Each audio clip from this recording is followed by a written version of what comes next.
we really have this passion for discovery and exploration. Figure out how to travel interstellar distances. I want to see space whales.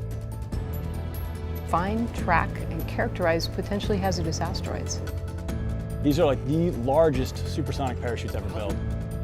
We use orbital mechanics to calculate the orbits of the satellites, planets. What do we hope to find on the 2020? Oh, signs of life is what we're looking for. We're looking for signs of life. Absolutely.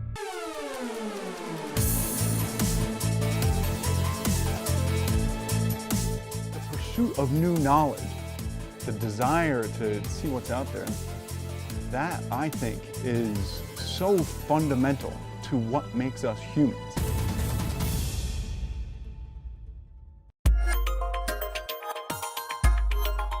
When I was a child, I was really interested in astronomy, really interested in anything to do with space. Well, I got interested in science as a very, very little kid, about 6 or 7. Tell me how you got to JPL.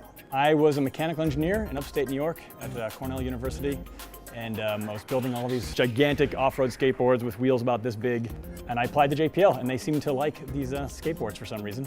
It was a career fair. There was a JPL booth, and I thought that, you know what, if they just give me a chance, I know how to do things. So that's what JPL's doing, isn't it? Hiring people that they find interesting with interesting backgrounds, bringing them here and letting them work on projects so that they bring a multiple of skills to a project.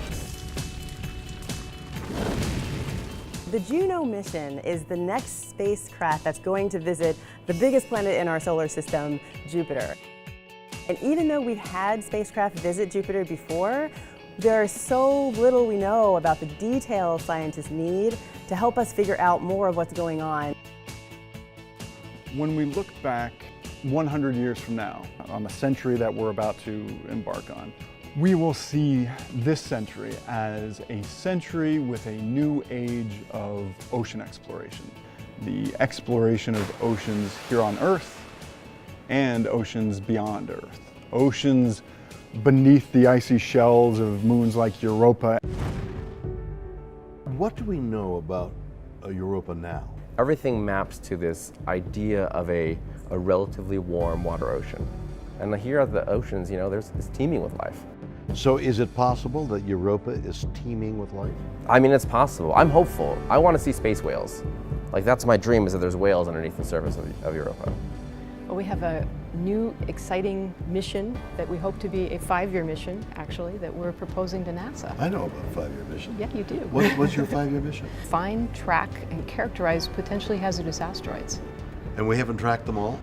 We've tracked some, but there's a whole lot more out there. Hey guys, this is Mike Meacham at the Jet Propulsion Laboratory.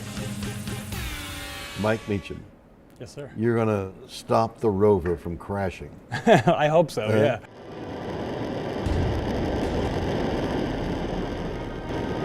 So now you're going 1,000 miles an hour, and what happens? We have to deploy a parachute. What kind of a parachute can stand that kind of impact? These are like the largest supersonic parachutes ever built. The sizes of our parachute are just enormous. So the ones we're using for the Curiosity rover and for the Mars 2020 rover is about 21-meter parachute. What do we hope to find on the 2020?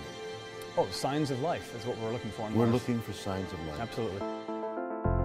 Working here at NASA, we're working on cutting edge of science. So for instance, we use radars to observe asteroids. We use orbital mechanics to calculate the orbits of the satellites, planets, of the asteroids, of the comets. So in the solar system, we really know how things move. And that is kind of, I work in this solar system dynamics group here at JPL, and we're kind of the flight control for the solar system. I love science fiction, but the thing I love the most is this idea that we come together through space exploration. And when Curiosity landed even that night, I mean, it was absolutely, this incredible accomplishment engineering-wise, and yes, it was done by NASA, but at the same time, it felt like a very human experience. The whole fact that we have a space program and that we are actually navigating in depths of space, we're navigating, at Saturn, we're navigating at Pluto, means we're doing something right. We got so many big discoveries to make. We got to see if life exists beyond Earth. We got to figure out what this dark energy and dark matter is. We got to, figure out how to travel interstellar distances. So many inventions and discoveries to make, and we're just kind of beginning to knock at the door of it.